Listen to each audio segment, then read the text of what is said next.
మంచిది. ఇర్మీయా గ్రంథము 33వ అధ్యాయము 3వ వచనం మనం చదువుకుందాం. ఇర్మీయా గ్రంథము 33:3. నాకు మొర్రపెట్టుము, నేను నీకు ఉత్తరం ఇస్తాను, నీవు గ్రహించలేని గొప్ప సంగతులను, గూఢమైన సంగతులను నీకు తెలియజేస్తాను. దేవునికి మహిమ కలుగును గాక. గట్టిగా చెప్పాలి. మన మధ్యున్న దేవుడు మన ప్రార్థన ఆలకించు దేవుడు. చెప్పండి. ఆయనకి కీర్తనకారుడు ఏం పేరు పెట్టాడంటే ప్రార్థన ఆలకించువాడా అని పేరు పెట్టాడు. ఏం పేరు పెట్టాడు? ప్రార్థన ఆలకించువాడా అన్న పేరు ఆయనకుంది. ఆయన ప్రార్థన ఆలకించువాడు. రెండవది, మాట్లాడే దేవుడు. ఎట్లా మాట్లాడతాడంటే నీకు సమాధానాన్ని ఇవ్వగలిగిన దేవుడు. నువ్వు ప్రార్థించినప్పుడు ఆ ప్రార్థన అంగీకరించి ఆ ప్రార్థన ప్రశ్నార్థముగా ఉంటే జవాబునిచ్చే దేవుడు. వెంటనే జవాబిస్తాడు ఆయన. ఆ ప్రార్థన ప్రశ్నార్థంగా ఉండాలి. ఈరోజు క్రైస్తవ జీవితంలో చాలామంది ఎందుకు ఎదగలేకపోతున్నారో తెలుసా? ఎందుకు ఆశీర్వదించబడలేకపోతున్నారో తెలుసా? ప్రశ్నార్థమైన మొర లేదు. ప్రశ్నార్థమైన మొర ఉండాలి. ఏమిటి ప్రశ్నార్థమైన మొర అన్నది చూస్తే, దేవుని సన్నిధిలో నువ్వు ఫలించకపోయినప్పటికీ, దేవుని సన్నిధిలో నువ్వు ఏ విధముగానైనాను సక్సెస్ అవ్వకుండా ఫెయిల్ అయిపోతున్నప్పటికీ, నీవు దేవుని సన్నిధిలో మోకరించి అడగవలసిన ప్రశ్న ఏంటో తెలుసా? ప్రభువా, నేనెందుకు ఇలా ఉండిపోతున్నాను? ఏ కారణము చేత నేను ఇలాగా చతికిల పడిపోయాను? ఏ కారణము చేత నేను ఫలించలేకపోతున్నాను? ఏ కారణము చేత నేను నీకు మహిమకార్థంగా జీవించలేకపోతున్నాను? ఏ కారణము చేత నేను సాక్షిగా నిలబడలేకపోతున్నాను? ఏ కారణము చేత అన్ని విషయాల్లో నేను వేలనకరంగా శాపకరమైన జీవితాన్ని అనుభవించటానికి కారణం ఏమిటి? అసలు ఏంటి ఈ పరిస్థితి? దేనికి నేను ఈ స్థితిని మోస్తున్నాను అని నువ్వు ప్రశ్నార్థంగా మోకరించి నీవు దేవుణ్ణి అడగాలి. ఏమిటి నా పరిస్థితి? అసలు నేను ఎందుకు ఇలా ఉంటున్నాను? నా పరిస్థితి ఎందుకు ఇలా మారిపోతుంది? దినదినము ఎందుకు దిగజారిపోతున్నాను?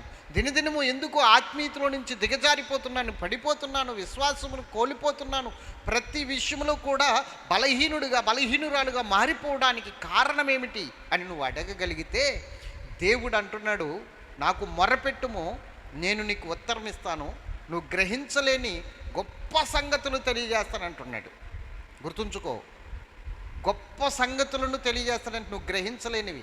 అసలు ఎందుకు నీ పరిస్థితి అలా ఉంటుందో, ఎందుకు నీ పరిస్థితి ఆ విధముగా దిగజారిపోయిందో, ఎప్పుడైనా నువ్వు దేవుని సన్నిధిలో మోకాళ్ళు వేసి దేవుని సన్నిధిలో ప్రశ్నార్థంగా ఆయన్ని అడిగావా, మొరపెట్టావా, ప్రార్థించావా?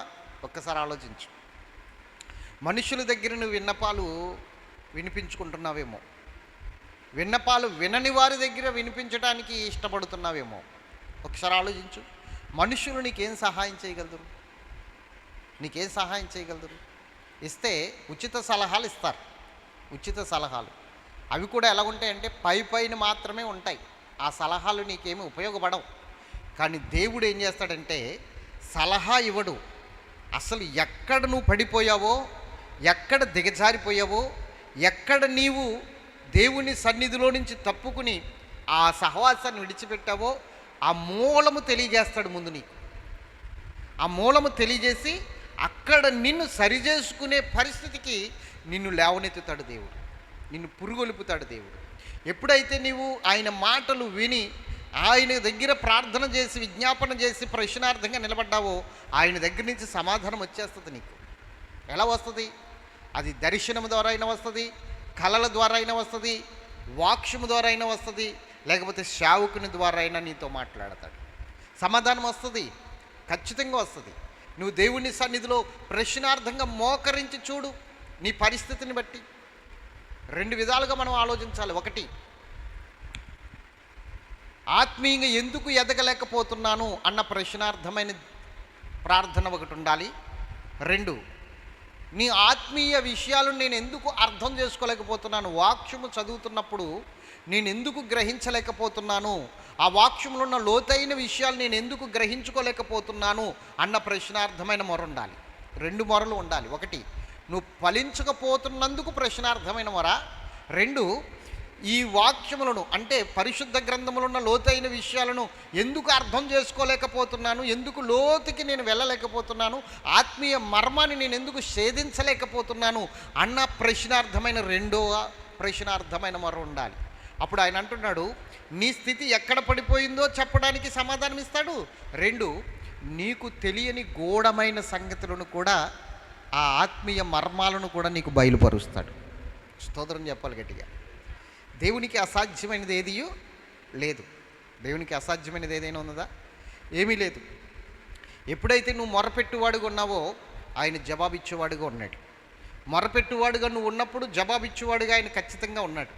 ఈరోజు దేవుని సన్నిధిలో ప్రతి ఒక్కరు కూడా ఎలా ఉంటే అలాగే సర్దుకుని వెళ్ళిపోతున్నారు తప్ప దేవుని సన్నిధిలో ప్రశ్నార్థంగా మోకరించి అసలు నా పరిస్థితి ఏంటో దేవుణ్ణి అడుగుదాం అన్న ఆలోచన ఎవరికి రావట్లా. ఎందుకు నేను ఇలా ఉండిపోతున్నాను? ఎందుకు నా పరిస్థితి ఎలా ఉండిపోతుంది? నేను ఎందుకు ఇలా దిగజారిపోతున్నాను? ప్రార్థన ఎందుకు చేయలేకపోతున్నాను? నా కుటుంబం అంతకంతకు ఎందుకు ఇలా దిగజారిపోతుంది? నా కుటుంబంలో ఎందుకు ప్రార్థనా శక్తి తగ్గిపోతుంది? నా కుటుంబం ఎందుకు దేవునికి లోబడట్లేదు? నా కుటుంబం ఎందుకు దేవుని మాట వినట్లేదు? నా కుటుంబం ఎందుకు దేవుని సన్నిధికి రావట్లేదు? ఎప్పుడైనా దేవుని దగ్గర మోకాలు వేసి అడిగావా? అడిగి చూడు, సమాధానం వస్తుంది నీకు. 1 వారం రోజుల్లోనే సమాధానం వస్తుంది. 1 వారం రోజుల్లోనే. 7 రోజులు టార్గెట్ పెట్టుకో. 7 రోజులు ప్రార్థన చేయి. 7 రోజుల్లో నీకు సమాధానం రాకపోతే నన్ను అడుగు. 7 రోజుల్లో సమాధానం రాకపోతే నన్ను అడుగు. ఎందుకు? నువ్వు ప్రార్థించే సమయం నీకు లేదు. దేవునితో గడిపే సమయం నీకు లేదు. దేవుణ్ణి అడగడానికి ఆయన దగ్గర మోకరించే సమయం నీకు లేదు. బిజీ. ఎంత బిజీ అంటే నైట్ అర్ధరాత్రి దాకా ఏవో పనులు, తెల్లారి 8 దాకా మంచం మీదే. ఇంకెప్పుడు మొర పెడతావు? 8 కాడి నుంచి మరలా పనులు ఉంటాయి, మనకు బోల్డ్ పనులు ఉంటాయి. అందుకని మనం ఏం చేస్తామంటే సింపుల్గా చిన్న ప్రార్థనలు చేసుకుని, మన తృప్తి కోసం చిన్న ప్రార్థనలు చేసుకుని ముందుకెళ్ళిపోతాం. కానీ దేవుని దగ్గర జవాబు పొందే అంత రీతిలో ప్రార్థన లేదు ఈరోజు ఏ క్రైస్తవునికి. అందుకే చూడండి, జీవితాలు అంతంత మాత్రముగానే ఉన్నాయి. చిన్న భిన్నమైపోయిన బ్రతుకులు చాలా ఉన్నాయి. అంతంత మాత్రముగా ఏదో రోజు గడిచిపోతుంది అన్నట్లుగానే చాలామంది జీవితాలు ముందుకెళ్ళిపోతున్నాయి. అది కరెక్ట్ కాదు. దేవుడు నీ పట్ల ఉంచిన ఆలోచన కానీ, దేవుడు నీ పట్ల ఉంచిన ఆశీర్వాదం కానీ, దేవుడు నీ పట్ల ఉంచిన మేలు కానీ అది కాదు. దేవుడు నీ పట్ల ఎంతో ఉన్నతమైన ఆలోచన కలిగి ఉన్నాడు. దేవుడు నీ పట్ల ఎంతో ఉన్నతమైన మేలును సమకూర్చి సిద్ధం చేసి ఉన్నాడు. ఆయన నీకు ఏదో సిద్ధం చేసి ఉన్నతమైన ఆశీర్వాదం నీకు ఇవ్వాలనుకుంటున్నాడు. కానీ ఎక్కడ నువ్వు అడిగి పొందుకోవలసిన పరిస్థితి ఉంది? అడగడం ఏది? అసలు మోకరించే సమయం ఏది? ప్రార్థించే సమయం ఏది? మోకాళ్ళు వేస్తే 2 నిమిషాలు 3 నిమిషాలు, మినిమం 5 నిమిషాలు ప్రార్థన చేస్తారు అంతే. 5 నిమిషాల కన్నా ఎక్కువ ప్రార్థన చేయరు ఎవరు కూడా. అంతకు మించి ప్రార్థన చేస్తే నేను చాలా ప్రార్థన పరుణ్ణి అనుకుంటారు. ప్రార్థన అంటే నీ తృప్తి కోసం ఏదో చేసేసుకున్నానులే అన్న తృప్తి కోసం చేసుకునేది కాదు. ప్రార్థన అంటే నీ ప్రార్థన ధూపము వల్లే పరలోకం వెళ్ళాలి. అక్కడి నుండి సమాధానం దేవదూతలు పట్టుకుని రావాలి. అర్థమవుతుందా? దానియేలుకి ఒక దర్శనం వచ్చింది. ఆ దర్శనం వచ్చినప్పుడు ఆ దర్శనము చూసిన తర్వాత చచ్చిన వాడిలా పడున్నాడు. ఆ దర్శనం చూసిన తర్వాత చచ్చిన వాడిలా పడున్నాడు. జీవము లేనివాడిగా పడున్నాడు. ఆ దర్శనమును బట్టి ప్రార్థన చేస్తున్నాడు. ప్రభువా, ఈ దర్శనం నాకు అర్థం కాల. ఈ దర్శనం ఏమిటి? ఈ దర్శనం ఎందుకు ఇచ్చావు? దేని నిమిత్తం ఇచ్చావు? అసలు నేనేం చేయాలి? ఈ దర్శనాన్ని బట్టి నేను ఎలాగ సరి చేసుకోవాలి? ఏంటి నా పరిస్థితిని? ప్రార్థన చేస్తాడు. అలా ప్రార్థన చేయగా 21 రోజు ప్రార్థన చేశాడు. మామూలు 1 రోజు 2 రోజులు కదా, ఎన్ని రోజులు? 21 రోజు ప్రార్థన చేస్తే దేవుడు గాబ్రియేలు దూత ద్వారా సమాధానం పంపిస్తున్నాడు. అర్థమవుతుందా? ఎవరి ద్వారా? గాబ్రియేలు దూత ద్వారా సమాధానం పంపిస్తున్నాడు. గాబ్రియేలు దూత వస్తున్నాడు సమాధానం పట్టుకుని. ఆ దర్శనం మర్మం ఏంటో, ఆ దర్శనం యొక్క ప్రత్యక్షత ఏమిటో, ఆ దర్శనము దేవుడు దానియేలుకి ఎందుకు ఇచ్చాడో అవన్నీ కూడా వివరంగా చెప్పడానికి. ఎందుకంటే అర్థం కాలేదన్నాడు కదా, ప్రశ్నార్థంగా మోకరించాడు కదా, ప్రశ్నార్థంగానే దేవుని సన్నిధిలో అడుగుతున్నాడు కదా. ఎప్పుడైతే ఇలా అడుగుతున్నాడో, ఎప్పుడైతే ఇలా ప్రార్థన చేస్తున్నాడో దానియేలు, గాబ్రియేలు దూత వచ్చాడు. స్తోత్రం చెప్పాలి గట్టిగా. గాబ్రియేలు దూత వచ్చి దానియేలును ముట్టి లేవనెత్తాడు, లెగిచాడు, నిలబడ్డాడు. దానియేలుతో అంటున్నాడు, నీవు బహుప్రియుడువు గనక నీ యొద్దకు నేను పంపబడి తిని. దానియేలుతో అంటున్నాడు గాబ్రియేలు దూత, నువ్వు బహుప్రియుడు గనక నేను నీ యొద్దకు పంపబడి తిని. ఇదిగో నీకు వచ్చిన దర్శనం గురించి నువ్వేమీ ఆందోళన పడకు, నీకు వచ్చిన దర్శనం గురించి నువ్వేం బెంబేలెత్తిపోకు. దర్శనము అంత్యకాలములో జరగవలసి ఉన్నది, దాన్ని ముద్ర వేసి ఉంచు. అది ఎవరికి తెలియకూడదు. ఇప్పుడు ముద్ర వేయి, అది అంత్యకాలంలో జరగవలసిన దర్శనం. దేవుడికి నువ్వు బహుప్రియుడు గనక నీకు చూపించాడు దేవుడు. చూసారా, అంత్యకాలంలో జరగబోయేది దానియేలుకి చూపించినప్పుడు దాని గురించి అర్థం కాలేదు దానియేలుకి. అసలు ఇదేమిటి దర్శనం, ఈ వింత ఏమిటి, ఈ దర్శనంలో నేను చూసిన ఈ యొక్క జంతువులు ఏమిటి, ఈ పరిస్థితి ఏమిటి అని అల్లకొల్లోలం అయిపోతున్న అతని యొక్క మనస్సును దేవుని సన్నిధిలో పరచి ప్రార్థిస్తున్నాడు ప్రశ్నార్థంగా. ఎందుకు ఈ దర్శనం ఇచ్చావు, అసలు ఈ దర్శనం అర్థం ఏంటి, నాకు జవాబు దయసే, నాకు జవాబు దయసే అని ప్రశ్నార్థంగా మోకరిస్తున్నాడు. ఈరోజు నేను చెప్తున్న విషయం ఏంటంటే, నువ్వు మొరపెట్టు, దేవుడు వస్త్రం ఇస్తాడు, ఖచ్చితంగా వస్త్రం ఇస్తాడు, ప్రక్షుత్తరం ఇస్తాడు. దేవునికి మహిమ కలుగును గాక. చూడండి, ఆ దానియేలు మాట్లాడుతున్న మాట నేను మీకు చూపిస్తాను. దానియేలు గ్రంథంలో, దానియేలు నీవు బహుప్రియుడు గనుక, నీవు బహుప్రియుడు గనుక నేను నీ యొద్దకు పంపబడి తిని. చెప్పండి, ఇప్పుడు ఎందుకు పంపబడ్డాడు, ఎవరితను? గాబ్రియేలు దూత. ఏమంటున్నాడు తెలుసా? దానియేలు, నువ్వు బహుప్రియుడు గనక నేను నీ యొద్దకు పంపబడి తిని. నీవు లేచి నిలువబడి నేను నీతో చెప్పు మాటలు తెలుసుకొనవలెనని అతడి మాటలు నాతో చెప్పగా నేను వణుకుచు నిలబడి తిని.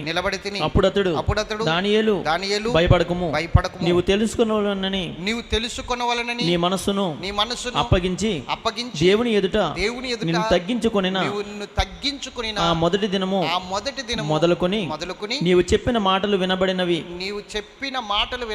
గనుక నీ మాటలను బట్టి నేను వచ్చి తిని.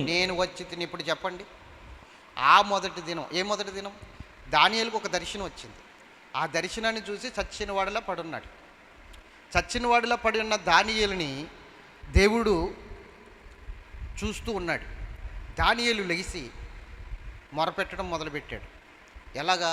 దేవుని సన్నిధిలో తగ్గించుకుని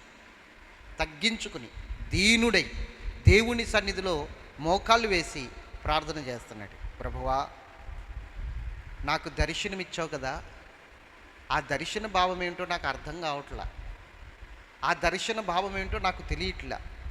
దయచేసి నాకు అది అర్థం చేసుకునే జ్ఞానము దయచేయి, వివేకము దయచేయి. ఆ దర్శన భావం ఏంటో నాకు తెలియచేయి. నేను నీకు మొర్రపెడుతున్నాను, నాకు ఉత్తరము దయచేయి, నాకు జవాబు దయచేయి. ఆ దర్శనం గురించిన ఒక క్లారిటీ నాకు ఉండాలి, ఒక క్లారిటీ నాకు కావాలి అని మోకాలు వేసి ప్రార్థన చేస్తుండే. ఇలాగ ఎన్ని రోజులు? 21 రోజు. అందుకని అక్కడ దానియేలుతో ఏమంటున్నాడు తెలుసా గాబ్రియేలు? నీవు తగ్గించుకుని దేవుని సన్నిధిలో మోకరించిన మొదటి దినము మొదలుకుని నీ మాటలు వినబడ్డాయి. ఎప్పుడు వరకు? నేను అందుకే 21 రోజు అనలేదు, 7 రోజులైనా పెట్టుకో అని చెప్పాను నీకు ప్రార్థన. ఎన్ని రోజులు? 7 రోజులు. ఎన్ని రోజులు? ఎంతసేపు? 1 నిమిషం, అంతే కదా. అలా మోకలించి అలా లేచిపోవటమే. పిచ్చి పట్టిన వారిలాగా ప్రవర్తించడం కాదు, ఏదో దేవుడు అన్న మాటకి ఏదో అలా సమయం ఇచ్చి వెళ్ళిపోవడం కాదు. మోకాళ్ళు వేసి ప్రార్థన చేస్తే దేవుడు సమాధానం ఇచ్చేంత వరకు ఓపిక పట్టాలి. కనీసం ప్రార్థన 30 గంట అయినా ఉండాలి. నువ్వు మోకాళ్ళు వేస్తే 30 గంట అయినా మోకాళ్ళ మీద ఉండాలి, ప్రార్థన చేయాలి, నీ విన్నపాలు వినిపించాలి. అర్థమవుతుందా? ఖచ్చితంగా నీ ప్రార్థన అనేది దేవుని సన్నిధికి చేరాలి. ఆ ప్రార్థన చేరాలంటే నీ జీవితం ఎలా ఉండాలో తెలుసా? నిన్ను నువ్వు తగ్గించుకోవాలి. దేవుని సన్నిధిలో మోకరించినప్పుడు నిన్ను నువ్వు తగ్గించుకోవాలి. అక్కడ ఏమంటున్నాడు 9వ వచనంలో, చూడండి 11వ వచనంలో, దానియేలు, నువ్వు బహుప్రియుడు గనుక నేను నీ యొద్దకు పంపబడి తిని. నీవు లేచి నిలవబడి నేను నీతో చెప్పిన మాటలు తెలుసుకునమని మాటలతో నీతో చెప్పు మాటలు తెలుసుకునమని అతడి మాటలు నాతో చెప్పగా నేను వణుకుచూ నిలబడి తిని. అప్పుడు అతడు దానియేలు భయపడకుము, నీవు తెలుసుకునమని నీ మనస్సును అప్పగించి దేవుని ఎదుట నిన్ను తగ్గించుకొనిన ఆ మొదటి దినం మొదలుకొని నీవు చెప్పిన మాటలు వినబడినవి గనుక నీ మాటలను బట్టి నేను వచ్చి తిని. చెప్పండి, ఇప్పుడు చెప్పండి. నువ్వు మోకాళ్ళు వేసినప్పుడు మొట్టమొదటిగా ఏం చేయాలంటే నీ మనస్సు నిలుపుకోవాలి దేవుని మీద. ఏం చేయాలి? నీ మనస్సు నిలుపుకుని నిన్ను నువ్వు తగ్గించుకుని అన్నాడు అక్కడ. నువ్వు మొట్టమొదటిగా మోకాళ్ళు వేసినప్పుడు నీ మనసంతా దేవుని మీద నింపబడాలి. నీ మనసంతా ఆ పైనున్న వాటి మీద నింపబడాలి. అప్పుడు నీవు మోకాళ్ళ నుంచి దిగాలనే ఆలోచన నీకు రాదు. నీ మనసు లోకం చుట్టూ తిరుగుతున్నప్పుడు, నీ మనసు లోకములో ఉన్న వాటి చుట్టూ తిరుగుతున్నప్పుడు, నీ మనసు లోకములో ఉన్న సుఖభోగాలు, ధనాపేక్ష వీటి వైపు తిరుగుతున్నప్పుడు, ఎంతసేపు నీ వర్కు చుట్టూ తిరుగుతున్నప్పుడు దేవునిపై మనసు ఎలా నిలబెట్టగలవు? ఆ మనసు ఎలాగ ఆయన మీద నిలబడుతుంది? నీ ప్రశ్నార్థమైన ఆ ప్రార్థన చేయడానికి నీ మనస్సు ముందుగా నిలపాలి. తర్వాత నిన్ను నువ్వు తగ్గించుకోవాలి. ఎలాగా? నాకేం తెలియదు ప్రభువా, నేను అల్పుణ్ణి, అజ్ఞానిని, ఎందుకు పనికిరాని వాడిని, ఈ పాపినైన నన్ను ప్రేమించి దయచేసి నాకు ఈ విషయాలు తెలియజేయి, నాకు ఈ జ్ఞానం దయచేయి, నాకు ఈ విషయం ఏంటో చెప్పు, నేను ఎందుకు ఇలా ఉన్నాను, నేను ఎందుకు ఇలా పడిపోతున్నాను. ప్రతి విషయంలో కూడా ప్రశ్నార్థమైన పరిస్థితి. అందుకే నాకు మొర్రపెట్టుము, నేను నీకు ఉత్తరం ఇస్తాను, నువ్వు గ్రహించలేని గొప్ప సంగతులు నీకు తెలియజేస్తాను. దానియేలు విషయంలో మాట్లాడాడా లేదా? చెప్పాలి. మనస్సు నిలపాలి, తగ్గించుకోవాలి, ప్రార్థించాలి. 21 రోజు ప్రార్థన చేశాడు. ఎందుకు చేశాడు 21 రోజు? ఒక్క రోజులో ఇవ్వలేడా దేవుడు? ఇస్తాడు. కానీ 21 రోజు ఎందుకు పట్టిందంటే, దేవుడు దానియేలు ప్రార్థన చేస్తున్న మొదటి రోజునే పంపేశాడు. ఎక్కడికి? దానియేలు దగ్గరికి, గాబ్రియేలు దూతని వెళ్ళి సమాధానం చెప్పాను. కానీ గాబ్రియేలు దూత 21 రోజుకి ఎందుకు వచ్చాడు? మొదటి రోజున రాకుండా మొదటి రోజునే పంపేస్తేనే. మొదటి రోజే పంపేస్తే మొదటి రోజునే రావాలి కదా. మీకు అర్థమవుతుందా? దానియేలు ఇక్కడ మోకాలు వేశాడు దర్శనం చూసిన వెంటనే. ఆ రోజు దేవుడు పంపేశాడు. వెళ్ళు ఆ దర్శనం గురించి అతనికి చెప్పు, ఆ దర్శన భావం గురించి అతనికి చెప్పని ఆ రోజే పంపేశాడు. కానీ దానియేలు దగ్గరికి రావడానికి 21 రోజు పట్టింది. ప్రయాణమా? దేవదూతకు అంత ప్రయాణమా? ప్రయాణం కాదు. దేవదూతని మధ్యలో సాతానుడు అడ్డుకున్నాడు. వెళ్ళడానికి వీల్లేదు, దానియేలుకి చెప్పడానికి వీల్లేదు అని గాబ్రియేలును అడ్డుకుని దానియేలుతో పోరాడుతున్నాడు. స్తోత్రం చెప్పాలి గట్టిగా. క్షమించాలి, దానియేలుని కాదు, గాబ్రియేలును అడ్డుకుని గాబ్రియేలుతో పోరాడుతున్నాడు. దానియేలు దగ్గరికి వెళ్ళడానికి వీల్లేదు, దానియేలుకి విషయాలు చెప్పడానికి వీల్లేదు. ఎందుకంటే అంచె దినమును గూర్చిన దర్శనం అది. అంచె దినమును గూర్చిన దర్శనం అంటే అపవాది అంతమును గూర్చిన దర్శనం అది. అపవాది నాశనమును గూర్చిన దర్శనం అది. అర్థమవుతుందా? అపవాది నాశనమును గూర్చిన దర్శనం కాబట్టి నా నాశనము గూర్చిన విషయాలు నరులకు తెలియడానికి వీల్లేదు, మానవులకు తెలియడానికి వీల్లేదు, నువ్వు వెళ్ళడానికి వీల్లేదు, నువ్వు చెప్పడానికి వీల్లేదని అపవాది ఆపేశాడు. ఆపేస్తే 21 రోజు పోరాడాడు వదలట్లా. ఈలోగా మిఖాయేలు వచ్చి గాబ్రియేలు వీడి సంగతి నేను చూసుకుంటాను కానీ నువ్వు వెళ్ళు అని మిఖాయేలు గాబ్రియేలుకి సహాయం చేసి మిఖాయేలు గాబ్రియేలుని పంపేశాడు. మిఖాయేలు సాతానుతో యుద్ధం చేస్తున్నాడు, గాబ్రియేలు దానియేలు దగ్గరికి వచ్చాడు. ఈ విషయం దానియేలుకి గాబ్రియేలే చెప్తాడు. చదవండి కిందకి. పారసీకుల రాజ్యాధిపతి 21 దినములు నన్ను ఎదిరించాడు. ఇంకా పారసీకుల రాజుల సముఖమున నేను నిలుచుచుండగా ప్రధానాధిపతులలో మిఖాయేలును ఒకడు నాకు సహాయం చేయవచ్చును. ఈ దర్శనపు సంగతి ఇంకా అనేక దినముల వరకు జరగదు. అయితే దినముల అంతమందు నీ జనమునకు సంభవింపబోవు ఈ సంగతిని నీకు తెలియజేయవచ్చునని అతడు నాతో చెప్పెను. గట్టిగా స్తోత్రం చెప్పండి. అర్థమైందా? 21 రోజు ఎందుకు పట్టింది గాబ్రియేలుకి? అపవాది ఆపేశాడు, లూసిఫర్ ఆపేశాడు. ఈలోగా మిఖాయేలు దూత వచ్చి నువ్వు వెళ్ళి నేను చూసుకుంటానని సహాయం చేసి ఇతను పంపించాడు. దేవుని బిడ్డలారా, ఈరోజు దేవుని దగ్గర నుంచి నీకు సమాధానం రావడానికి ఆలస్యం ఎందుకు అవుతుందో తెలుసా? దేవుని చిత్తం ఏంటో నువ్వు తెలుసుకోవాలని నువ్వు ప్రార్థన చేసినప్పుడు దేవుని దూత దగ్గర నుంచి నీకు ఆ సమాధానం వస్తుంది. దేవుని దగ్గర నుంచి దేవుని దూత ఆ సమాధానం పట్టుకొస్తాడు. కానీ దేవుని చిత్తం ఏంటో నీకు తెలియకూడదని, దేవుని ఉద్దేశాలు ఏంటో నీకు తెలియకూడదని అపవాది ఏం చేస్తాడంటే ఆ దూతను అడ్డుకుంటాడు. అప్పుడు నువ్వు ఇంకా ప్రార్థన చేయాలి, కానీ సమాధానం రాలేదని విసుగుపోకూడదు. ఇక్కడ నువ్వు చేస్తున్న ప్రార్థనే అక్కడ దూతలు చేస్తున్న యుద్ధం. నువ్వు ఇక్కడ దానియేలు మోకాళ్ళ మీద చేస్తున్న ప్రార్థనే అక్కడ యుద్ధం జరుగుతుంది. ఇక్కడ నువ్వు ప్రార్థన చేస్తే అక్కడ యుద్ధం. ఎలాగా? ఏ విధముగా? మోషే 2 చేతులు ఎత్తి ప్రార్థన చేస్తున్నప్పుడు యెహోషువ కింద యుద్ధం చేస్తున్నప్పుడు యెహోషువ గెలుస్తున్నాడు. ఆ మోషే 2 చేతులు దింపేస్తున్నప్పుడు యెహోషువ సైన్యము ఓడిపోతున్నారు. అలాగే ఇక్కడ గాబ్రియేలు ఆ మికాయేలు గెలవాలి అంటే ఇక్కడ దానియేలు ప్రార్థన చేయాలి. స్తోత్రం చెప్పండి గట్టిగా. దానియేలు ప్రార్థన చేస్తేనే అక్కడ యుద్ధంలో గెలుస్తారు. అలాగే నువ్వు కూడా సమాధానం వచ్చేంత వరకు పట్టుదలతో నువ్వు ప్రార్థన చేసినప్పుడు ఆ సమాధానం తీసుకొచ్చేవారు అపవాదిని ఎదిరించి ఆ సమాధానం నీ ఎద్దుకు తీసుకొస్తారు. మొరపెట్టకుండా ఏది జరగదు, ప్రార్థించకుండా ఏది జరగదు. ప్రార్థనే పోరాటం, ప్రార్థనే యుద్ధం, ప్రార్థనే యుద్ధ ఆయుధాలు. నువ్వు ఎప్పుడైతే ప్రార్థనను ఒక ఆయుధముగా మలుచుకున్నావో, ప్రార్థనను ఎప్పుడైతే నువ్వు ఒక యుద్ధ భూమిగా ఆ ప్రార్థన స్థలాన్ని ఏర్పాటు చేసుకున్నావో, నీ జీవితంలో విజయాలకైనా అపజయాలు ఉండవు. దేవుని చిత్తం ఏంటో తెలుస్తుంది, దేవుని ఉద్దేశాలు ఏంటో తెలుస్తాయి, దేవుని ఆలోచన ఏంటో తెలుస్తుంది. అర్థమవుతుందా? ఈరోజు చాలామంది ఇలాంటి ప్రార్థన లేక, ప్రశ్నార్థమైన ప్రార్థన లేక సమాధానము పొందుకోలేకపోతున్నారు. దేవుని దగ్గర నుంచి వచ్చే ఆశీర్వాదాలు చూడలేకపోతున్నారు. దేవుని దగ్గర నుంచి వచ్చే దీవెనలు అందుకోలేకపోతున్నారు. ఈరోజు నేను చెప్పే విషయం ఒక్కటే, నీ ప్రార్థన పట్టుదల కలిగినదై ఉండాలి. 2, విశ్వాసముతో చేసే ప్రార్థన అయి ఉండాలి. 3, సిద్ధపాటుతో చేసే ప్రార్థన అయి ఉండాలి. 4, తగ్గింపుతో చేసే ప్రార్థన అయి ఉండాలి. 5, సమాధానం వచ్చేంత వరకు ఎదురు చూసే ప్రార్థన అయి ఉండాలి. అర్థమైందా? ఈ ప్రార్థన ఎప్పుడైతే నీ జీవితంలో ఉంటుందో ఖచ్చితంగా దేవుని దగ్గర నుంచి సమస్తము పొందుకుంటావు. నువ్వు నీకేమీ కొదువై ఉండదు.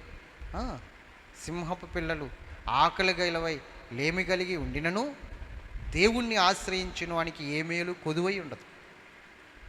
నువ్వు దేవుణ్ణి ఆశ్రయిస్తే నీకే మేలు కొదువై ఉండదు. దాని ఏలుకు దేవుని సహాయము వచ్చినట్లుగా, దేవుని సమాధానం వచ్చినట్లుగా నీకును సమాధానం రాబోతుంది. నువ్వు ప్రార్థన చేయగలిగితే.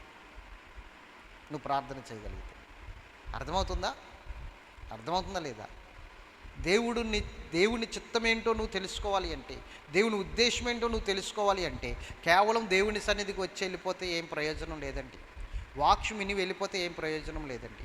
దేవుని చిత్తం ఏంటో తెలుసుకోవాలంటే ఆ చిత్తాన్ని తెలుసుకోవడానికి నువ్వు ప్రశ్నార్థంగా మోకాళ్ళు వేసి దేవుని చిత్తం ఏంటో బయలుపరచబడేంత వరకు కూడా మోకాళ్ళ ప్రార్థన అనేది పట్టుదలతో చేయాలి. అందుకని విసుకక నిత్యము ప్రార్థించాలని యేసు ప్రభువు వారు లోక 18లో చెప్పారు. విసుకక నిత్యము ప్రార్థించాలి. ఎందుకు ప్రార్థించాలి? విసుగుదల రానివ్వకూడదు. ప్రార్థించేటప్పుడు ఎంతసేపు అయినా ప్రార్థించాలి, ఎన్నిసార్లు అయినా ప్రార్థించాలి. అర్థమవుతుందా? అదే అంశాన్ని పెట్టుకుని ప్రార్థించు. ఆ అంశము దేవుడు నీకు సమాధానం ఇచ్చేంత వరకు ఆ అంశాన్ని విడిచిపెట్టొద్దు. ఆ అంశాన్ని బట్టి ప్రార్థించు. ఏ అంశాన్ని బట్టి నువ్వు ప్రార్థించాలనుకుంటున్నావు, ఏది నీకు ప్రశ్నార్థంగా ఉందో, ఏది నీకు అర్థం కావట్లేదో, ఏది నీకు గ్రహింపులోకి రావట్లేదో దాన్ని బట్టి ప్రార్థించు.